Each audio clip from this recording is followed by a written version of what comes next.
104,9. Nosso contato agora, Diego Singolani, ouvintes da Rádio 104 FM, também você conectado conosco no portal Diário Cidadão, é com a secretária de Saúde de Santa Cruz do Rio Pardo. Inclusive, o nosso jornalismo, neste momento, na Secretaria de Saúde de Santa Cruz. Anelise Link Leitão ao meu lado para responder a alguns questionamentos, principalmente devido à sessão na Câmara que aconteceu ontem à noite e a Secretaria de Saúde, a secretária foi citada. Primeiramente, sobre a questão do Outubro Rosa. Ontem, durante uma conversa do vereador Juninho Souza, ele acabou colocando que o Outubro Rosa é tudo balela, que isso na verdade não acontece em Santa Cruz do Rio Pardo. Secretária, eu sei que a senhora acabou ouvindo, acabou acompanhando essa sessão, principalmente essas palavras do vereador Juninho Souza. Primeiramente, a resposta para ele enquanto secretária de saúde, qual é? Bem-vinda na 104, muito boa tarde.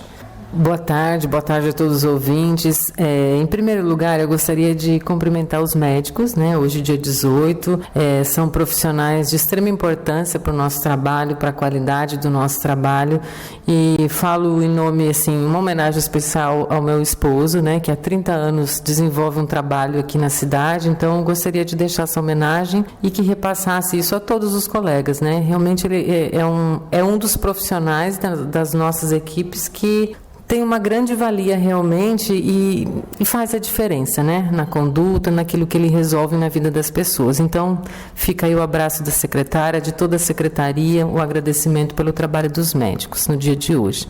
Com relação ao Outubro Rosa, são campanhas que já vêm, né, de muito tempo, porque existe a necessidade de lutar contra o câncer de colo de útero, que é o que se faz pelo exame citopatológico. E como a gente fala de saúde da mulher, importante a gente estar falando também da mamografia e da prevenção do câncer de mama, incluído na saúde da mulher, no contexto, né?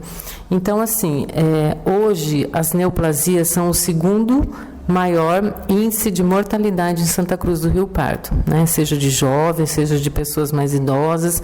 Então, aí vai a importância da gente estar tendo esse cuidado, desenvolver a campanha. Esse ano a gente implementou, inclusive, com cores nas unidades de saúde, para lembrar, para que as pessoas passem por ali e lembrem, olha, aqui está rosa, é porque tem Outubro Rosa. E para que serve Outubro Rosa? Então, isso são aconselhamentos breves que a gente fala que traz a lembrança, né, do porquê que aquilo está rosa, do porquê que está acontecendo toda essa movimentação, fora que é um mês atípico, né, de tanto de assistência, porque como a vereadora Rosiane falou, a gente tem algumas atividades em horário estendido, tem atividades pontuais para fazer esse empoderamento da mulher e fomentar essa questão realmente da saúde, da qualidade de vida da mulher. Lembrando que logo vem o Novembro Azul, também nós vamos estar fazendo campanhas com relação à saúde do homem também. Então, os vereadores, eles têm um compromisso com a gente de trazer a população para essa conscientização realmente, e é isso que a gente precisa, desse apoio deles. Agora, secretária, ontem o vereador Juninho Souza, durante uma entrevista também concedida à nossa equipe de jornalismo, ele disse que na teoria é tudo bonito, mas na prática não funciona. Como que é a prática em Santa Cruz do Rio Pardo?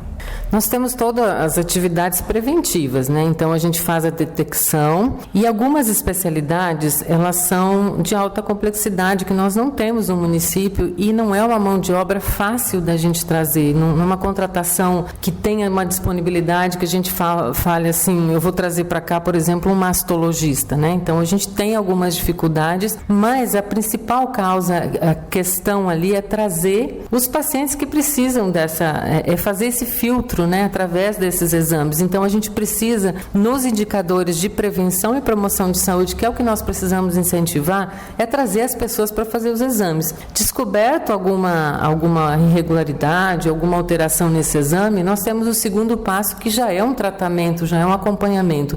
Mas hoje nós temos que incentivar a prevenção, incentivar cada vez mais essa cultura das pessoas procurarem o serviço de saúde, não na hora da urgência, emergência, sim antes das doenças doenças acontecerem, porque a grande maioria das neoplasias, elas são silenciosas.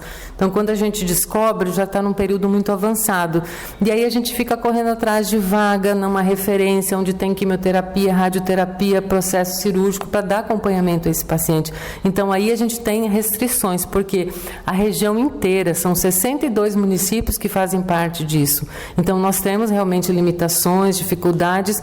Por isso mesmo é que nós temos que, o quanto antes detectado o problema, menor é o problema, é mais fácil de tratar e esse acesso se torna mais fácil. Quando complicado, por vezes, nós não temos tempo hábil. Quando você tem um resultado alterado, para entrar num tratamento em tempo hábil para poder dar essa cura ao paciente, que muitas vezes ela não acontece e evolui a óbito. Nesse mês de outubro, um mês dedicado, voltado para a mulher, na questão da conscientização. Em relação a mamografias, a sua secretaria oferece de que forma para a mulher santacruzense? São realizados os agendamentos, né? São mais de 1.000 e poucas mamografias realizadas neste ano, e assim que o médico é realizado o exame, o médico já faz a avaliação naqueles alterados e eles são priorizados para os atendimentos terceirizados. As coletas de citopatológicos, elas são feitas nos horários estendidos. Nós temos um dos indicadores, dos novos indicadores do Previne Brasil, que é o novo modelo de financiamento. O indicador da coleta do citopatológico, ele é um dos principais. Então, a gente não faz isso só no mês de outubro, a gente faz isso direto. E, inclusive, a gente tem feito, durante todo esse ano, uma busca ativa dessas pacientes, né, para que elas venham o ano inteiro, não seja só um mês. O mês, ele é em si a conscientização, mas o acesso ao serviço ele acontece no ano inteiro. Ontem o vereador Lorivaldo Raix acabou saindo em defesa da Secretaria de Saúde no tangente às críticas que o vereador Juninho Souza falou sobre a questão da conscientização do Outubro Rosa. E o vereador Lorivaldo Raix acabou colocando durante a sua fala que, na verdade, acabam sobrando mamografias que não têm o interesse da mulher santacruzense. Isso acontece? Sim, por vezes até sobram algumas vagas, né? Então é importante assim que procure, está aberto. Nós temos essa parceria com a SDI na Santa Casa. O Dr. Bruno ele ajuda muito nessa parte, ele incentiva isso. Se precisar mais vagas, ele abre mais vagas. Ele está sempre a essa disposição. Então é importante que entre em contato com o Centro de Saúde da Mulher, que já faça esse agendamento, ou aqui na regulação mesmo a gente faz e automaticamente isso já vai acontecer. Secretária, aqui em Santa Cruz do Parque tem uma clínica particular que acaba fazendo toda uma mídia, chamando a mulher para participar nesse mês do Outubro Rosa, nessa questão da conscientização. E muitas mulheres, conversando com elas no dia a dia aqui em Santa Cruz, elas acabam chegando nessa clínica e já agenda e faz seu exame. Somente para que o ouvinte possa entender. A mulher santacruzense, ela não consegue pagar uma clínica particular, mas na secretaria, ela tem muita burocracia também ou ela chega e já tem o agendamento? Não, nós temos uma sequência de mudanças acontecendo no setor de agendamento, justamente para agilizar isso. Hoje a gente dispõe de um sistema mais digital. Nós temos agendado grande parte dos ultrassons, dos raios-x, das tomografias, todas elas por WhatsApp, para que a pessoa consiga ver fora do seu horário de trabalho, ou no lugar que ela não tenha, né, que não esteja disponível o celular, para que ela possa confirmar e fazer o exame. A gente tem, em média, coisa de 2, 3, 4 dias já para a realização do exame. Então, assim, há uma facilidade hoje nesse acesso, né? E o mês de outubro, isso é ainda mais facilitado. Então, existem várias vias. A própria unidade de saúde pode estar agendando, o Centro da Mulher também está agendando. Então, assim, a gente consegue um número maior, porque no momento que você desperta para essa pergunta, para essa necessidade, você já consegue o acesso rápido. Na Santa Casa também, eles se prontificam, né, quando a gente precisa de algum caso, ou quando alguém fala, nossa, aconteceu alguma coisa. A dificuldade nossa é justamente na atualização desse celular. É importante que as pessoas passem no posto de saúde, atualizem o cadastro, para que esse contato seja rápido. Muitas vezes a gente tem pessoas que falam, olha, tem mais de ano que eu estou aguardando, e você vai ver, não se conseguiu contato nenhum. E por vezes se perdeu esse vínculo, né? Então, o que a gente fez nesse novo modelo de financiamento? Nós focamos focamos na atualização dos cadastros das pessoas para que a gente tenha uma boa comunicação e esse absenteísmo na falta de exames, na falta de consultas, pare de acontecer. Então, o nosso foco agora, o nosso novo trabalho no agendamento é isso: descentralizar para as unidades de saúde alguns agendamentos com base na atualização desse cadastro para que se tenha uma boa comunicação. Por um lado, a Prefeitura de Santa Cruz do Rio Pardo, através do prefeito Diego Cingolani, sempre propaga que o nosso município na questão financeira está muito bem. Agora, algumas reclamações, ontem na Câmara de Vereadores também, o próprio vereador Juninho Souza, ele colocou, olha, eu mesmo estou há 3 anos aguardando um exame. Outras pessoas ele acaba citando no dia a dia, algumas pessoas também acabam entrando em contato com o nosso departamento de jornalismo falando de uma demora. Cita 1 ano, 2 anos, 3 anos. Isso acontece na nossa cidade, secretária? Acontece sim, mas assim... nós tivemos um período de retomada de todos os municípios, inclusive os que são referência para outros tipos de cirurgias que não realizadas aqui, que é o caso da cirurgia plástica, cirurgia de catarata, cirurgia de varizes, né? Então a gente depende de uma fila, infelizmente. Porém, a gente tem lutado para trazer a cirurgia de varizes novamente. A questão da cirurgia plástica, ela é entendida como uma questão estética e não urgente para o momento. Então, a própria referência não entende isso como uma prioridade para esse momento. Então, a gente solicita a vaga, pede que seja visto, né? Mas não acontece realmente. É uma coisa que vai demorar um pouquinho mais para ser atendida. O que eu estou tentando aqui, como a gente tem algumas pessoas aguardando essas cirurgias plásticas, a gente está tentando alguma parceria com escolas, faculdades de medicina que queiram receber esses pacientes e eles aceitarem isso, mas isso ainda está em negociação, né? Então a gente vai ofertar para o paciente que está nessa fila, que não é uma urgência, é uma questão estética, repetindo. Se ele quer ser atendido no hospital escola, a gente vai tentar uma priorização do caso, senão ele vai ter que aguardar a prioridade realmente. Por quê? Depois da pandemia, ficou muita gente com necessidade clínica, né? Que é mais urgente do que a questão estética. Então essa é a prioridade do momento, é a gente terminar essas filas, que não vão acabar, né? Porque assim como a gente termina o que tinha parado de 2 anos, outras necessidades vão surgindo. Então é uma fila rotativa na realidade. O que seria de urgência hoje que estaria parado? Eu tenho ainda algumas cirurgias ginecológicas, algumas cirurgias de vesícula, de hérnia e de ortopedia. Tem um prazo, uma expectativa de novamente acelerar? A nossa ideia é que essas cirurgias elas entrem num circuito de 3 meses. Então, ela passa no posto de saúde, são solicitados alguns exames, a pessoa é encaminhada para avaliação cirúrgica. Daí são realizados os exames pré-operatórios e dentro desses 3 meses, que seria o normal, a pessoa fazer a cirurgia que foi solicitada. Secretária, mudando de assunto, já aproveitando a sua participação junto ao nosso jornalismo, ontem a sua secretaria, muito comentada na Câmara de Vereadores. E o que chamou a atenção também, o vereador Juninho Souza, que fez todas essas críticas na questão do Outubro Rosa, enfim. Por um lado, também ele saiu em defesa da sua secretaria, quando o vereador Fernando Bittencourt acabou apresentando um projeto sobre a questão dentária, a questão visual em escolas de Santa Cruz do Rio Pardo. Ele disse que conversou com a secretária que tudo isso já estaria acontecendo nas escolas aqui em Santa Cruz. Mesmo assim, o vereador, o Fernando Bittencourt, acabou apresentando o projeto. Qual a avaliação sua em relação a tudo isso? Olha, bem complicado isso, porque assim, em primeiro lugar, eu não vou admitir ser chamada de mentirosa numa sessão da Câmara. Eu não assumi esse cargo para não dar resultado. Eu tenho um compromisso, primeiro, pessoal, né? Eu tenho filhos, eu tenho família e eu tenho uma formação. Então, quando eu fui chamada para vir para cá, é porque eu já tenho um histórico realizado dentro da cidade com um resultado que, na época, foi muito bom. Não estou dizendo que mas eu tenho resultados pontuais daquilo que eu faço e eu tenho como provar o que eu faço. A minha conversa com o vereador Juninho, ele me questionou realmente, está sendo feito esse trabalho? Como que está sendo feito? Rapidamente eu falei para ele que sim, que estava sendo feito. E ele me perguntou se era viável a aprovação do projeto. Para mim, hoje, eu tenho como diretriz de trabalho o programa de saúde na escola. Eu não preciso de uma lei para regulamentar esse trabalho para que ele seja executado enquanto eu estiver aqui. Entendo que isso talvez seja feito uma regularização, que era a ideia provavelmente do Fernando Bittencourt, para que isso tenha seguimento nos próximos anos. Mas hoje, o que eu falei para ele foi isso, eu não preciso de uma lei para fazer o trabalho, porque ele está sendo executado. Nós fizemos desde o final do ano passado, e acho que é interessante fazer uma explicação do que é o programa de saúde na escola. São vários itens que podem ser feitos. Nós escolhemos a acuidade visual, por quê? Primeiramente porque nós saímos de uma pandemia onde as crianças não estavam indo para a escola, elas estavam assistindo à escola. Então, o áudio e o visual seria um momento importante para fazer uma avaliação. E foi o resultado que nós conseguimos, que de 2.359 crianças, 1.167 deram alteradas.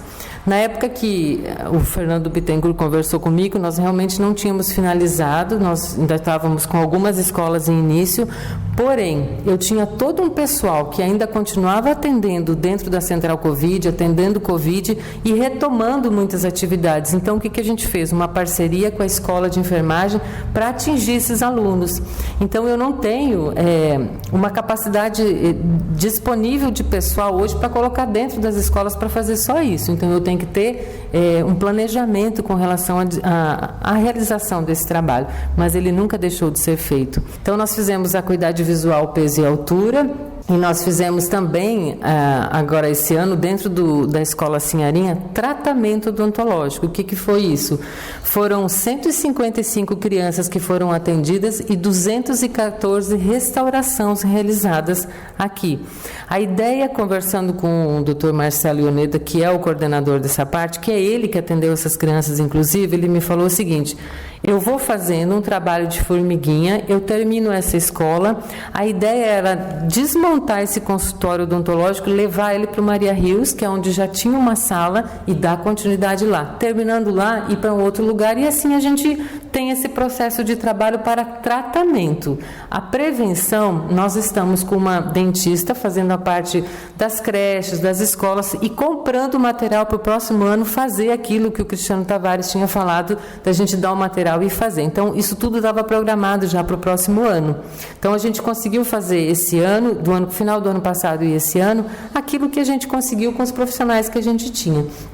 Nesse meio tempo, o que a gente pensou? Surgiu uma nova demanda, que é daqueles pacientes deficientes, com limitações e que não conseguem fazer um tratamento odontológico normal, que são alguns pacientes acamados, pacientes autistas, pacientes realmente com limitações de não conseguir o controle na hora de fazer um tratamento que é comum. E aí, as nossas referências fora fecharam, a gente ficou sem referência. O que nós acertamos? Conversamos com a Santa Casa e nós compramos um material odontológico portátil. Então, esse é o segmento da ideia. Então, agora nós temos o centro de autismo e nós sabemos que essa demanda também vai aumentar. Esse material chegou, essa semana esse pessoal que está numa demanda, que são 6 pacientes, vão ser avaliados e agendados no hospital. Posteriormente a isso, se esse material ficar sem ser utilizado, nós vamos levar para as escolas para dar andamento no tratamento odontológico dentro da escola. Lembrando que nós tínhamos um projeto de uma van odontológica que inicialmente são projetos do governo federal, que isso foi assim estimulado lá atrás e muitos municípios pediram esse carro, já contendo todo o equipamento para trabalhar, mas não deram seguimento. Então a gente sabe que tem vários desses carros, dessas vans paradas no Ministério da Saúde sem uso. O que a gente fez? Solicitou um desses carros para que disponibilizasse para nós. Por quê?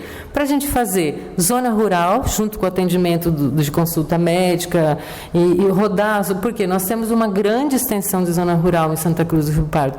E, enquanto não faz esse atendimento, ficaria nas escolas. Então, a nossa previsão é que ficasse uma semana numa escola, terminasse, se a escola fosse para outra escola. Mas eu não posso falar isso hoje porque eu ainda não tenho esse carro, né? Então, o que eu tenho hoje em mãos? Eu tenho um aparelho portátil, e que nós estaremos programando no próximo ano para fazer esse trabalho. Só que também eu disponibilizo eu preciso de mais profissionais e eu aguardo o concurso também para isso. Então, não é uma questão só de querer fazer, né? A gente tem que ver a capacidade que a gente tem de profissionais, a gente tem que ver a parceria com a ETEC, se nós conseguimos continuar, porque a ETEC também tem um calendário disciplinar. A ETEC, ela forma enfermagem não só dentro da escola, a escola faz parte também. Então, eu não consigo pedir à ETEC que ela fique o tempo integral dela dentro de uma escola. Então, tudo isso é planejamento, são etapas, e aí a gente vai chegando nessas crianças que precisam.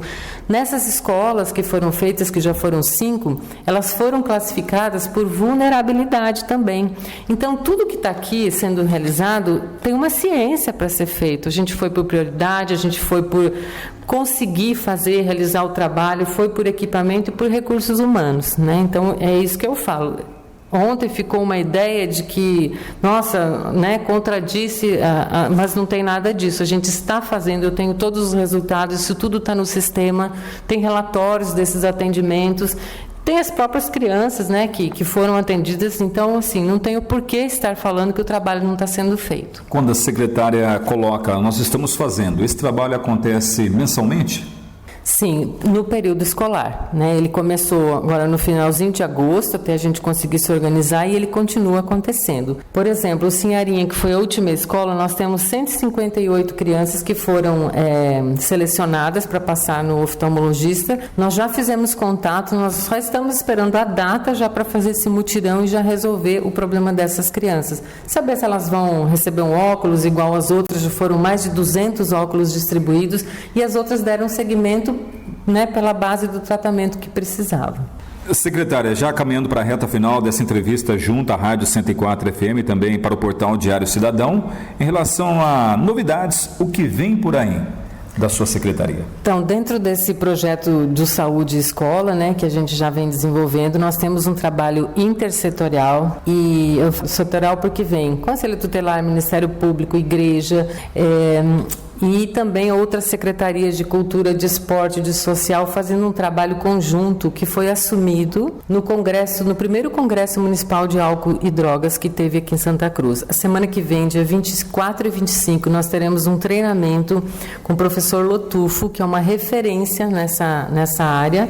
Ele faz um trabalho a nível de estado, né, nesses aconselhamentos, nesse trabalho, e a gente está trazendo ele para fazer um treinamento com essas equipes e para a gente montar o primeiro plano municipal, né, de prevenção a álcool e drogas junto com a escola e junto com os outros setores. Então, isso é um trabalho assim que foi assumido no primeiro congresso e que nós estamos executando a partir da próxima semana. Isso é um projeto, na realidade, mas ele está sendo executado. E também eu posso falar assim que dos investimentos que nós estamos fazendo em saúde, a gente tem conseguido caminhar muito, né? Nós temos o Previne Brasil, igual eu já falei, é um novo modelo de financiamento, a gente vem informatizando tudo, fazendo o treinamento com as equipes de saúde, e isso é um grande mérito do agente comunitário, da equipe de saúde do Programa da Família, que está lá na ponta, recebendo o paciente, mantendo esse vínculo, fazendo o seu trabalho. Então, nós temos algumas ações estratégicas, que é a informatização, que nós já estamos em processo de licitação, e que isso vai facilitar muito a vida de comunicação do paciente com a unidade de saúde, através de aplicativos, através de outras estratégias que tem dentro da informatização. Então, além desse projeto, nós temos o Saúde na Hora também, que é o projeto do horário estendido. Esse projeto, a gente assumiu, assim, uma grande responsabilidade quando a gente fez essa adesão. Por quê? Porque ele mexe muito com as equipes de saúde, né? A gente teve grandes brigas no início para poder articular, fazer. Primeiro nós cadastramos 2 unidades, depois mais 2, que são as maiores unidades para dar acesso à população e à saúde do trabalhador. Esse projeto do Previne Brasil, ele trabalha com um sistema de produção. Então, a ideia é trazer os hipertensos, os diabéticos, para dentro da unidade de saúde, tirar da porta do pronto-socorro. E aí a gente fez uma reunião aqui para fazer uma avaliação de como que está esse trabalho. E em primeira mão eu posso dizer que nesse último quadrimestre nós diminuímos na porta da UPA 6.000 pessoas de classificação azul que migraram para as unidades de saúde. Então, isso é uma conquista que não tem preço, né, que deu acesso às pessoas e está trazendo as pessoas para uma cultura de prevenção e promoção de saúde, que é o nosso foco realmente, é desafogar o pronto-socorro para que ele seja mais específico nas classificações verde, amarelo e vermelho, que ele tenha mais condição técnica e também psicológica, porque quando você chega na frente da UPA e você vê aquela multidão lá, depois de atender uma emergência, é muito difícil de trabalhar. Então a ideia foi abrir esse horário estendido para organizar as equipes de saúde, trazer a população a esse acesso, né, e também desafogar o pronto-socorro, e isso está acontecendo. Então todas as brigas, todos os investimentos, todos os treinamentos, né, depois de um período de uma pandemia e de um processo de demissão, por todos esses aspectos negativos, nós estamos com uma bandeira de vitória hoje na saúde. Quando você fala assim, uma bandeira de vitória da saúde, a iniciativa desse projeto que virou uma realidade, ou seja, desafogar a UPA aqui de Santa Cruz do Rio Pardo, partiu de quem? Isso partiu das nossas reuniões, né, com a equipe de saúde e principalmente do apoio do prefeito para fazer tudo isso. Nós temos os coordenadores que também tiveram sempre à frente disso. Nós tivemos a própria UPA que tem nos ajudado nesse sentido. Hoje nós temos um sistema de agendamento de consulta. O hipertenso diabético que passa na UPA, ele sai de lá com a consulta dele agendada no posto de saúde. E a UPA também começou com um sistema de levantamento. Então, os pacientes que passam mais de 3, 4, 5 vezes, vai ser ligado para ele, agendando essa consulta também no posto de saúde. Então, são estratégias que nós criamos para poder levar o paciente para o centro de saúde, para que ele tenha prevenção em vez de ser atendido só na urgência. Então, é um trabalho de formiguinha, mas é um trabalho de toda a rede fazendo isso. Não só isso, a gente quer acertar com o centro de especialidade tipo uma rede de ensino, para que esses médicos conversem, os médicos da especialidade, com os médicos novos que ingressaram pelo concurso e que vão ficar com a gente por muito tempo, para a gente criar um novo protocolo de encaminhamento no sentido de mais exame físico, mais acolhimento e menos exame laboratorial, exame de imagem, né? Nesse sentido, porque a informatização vai nos dar o processo de um prontuário único entre essas 3 esferas, né? A unidade básica, a UPA, que é intermediária, e a Santa Casa. Então, o paciente que chegar em qualquer uma dessas unidades, ele vai abrir um prontuário e ele vai ter o histórico do paciente inteiro. Então, ele faz a sua avaliação por ali, dentro daquilo que tem como protocolo, que ele tem nos exames, e isso gera uma economia dentro do sistema. Então, nós estamos buscando de todas as formas trabalhar, né, para que isso realmente aconteça, e nós estamos conseguindo. Nós saímos de 68% de cobertura do PSF e hoje nós estamos com 80%. Em termos de financiamento, nós podemos chegar até 84%, que é o máximo que nós vamos conseguir em termos de financiamento de saúde e atenção básica. Isso nos dá, para esse ano, uma diferença de mais ou menos R$800 mil a mais na conta da atenção básica, em termos de dinheiro, fora o acesso, né, e a população mais bem assistida. Secretária, já agradecendo a sua participação junto ao nosso jornalismo, a minha última pergunta é sobre uma questão que foi abordada na 104 FM dia desses, durante uma entrevista, sobre a questão do lanche para as pessoas que estão sendo atendidas fora de Santa Cruz do Rio Pardo. Esse lanche vem acontecendo com frequência? Na realidade, não é o lanche que ficou combinado, né? É o tratamento fora do domicílio, é um projeto que existe. A assistente social da Secretaria de Saúde recebe esses pacientes com antecedência. A gente tem recebido muitos pacientes, eles vêm aqui, abre o processinho, traz, né, as informações, de onde que eles têm o agendamento, quantos dias eles vão ficar, e dentro do que foi definido no decreto é feito uma conta, um valor que é depositado na conta desse paciente. Ou seja, está funcionando normalmente? Está funcionando normalmente. Para aquela pessoa que de repente não conseguiu, qual é o caminho? Ela tem que vir à Secretaria de Saúde, né? Provavelmente ela já vai fazer o agendamento do transporte, pegar os documentos do exame e já passa na assistente social para fazer a solicitação. Secretária, mais uma vez, muito obrigado. Sucesso na sua secretaria. Obrigada. Eu só deixo um recadinho para que as pessoas lembrem que nós estamos no Outubro Rosa, voltar a falar da importância de fazer os exames preventivos e também, assim que agendadas as consultas e os exames, compareça para fazer. Muito obrigada.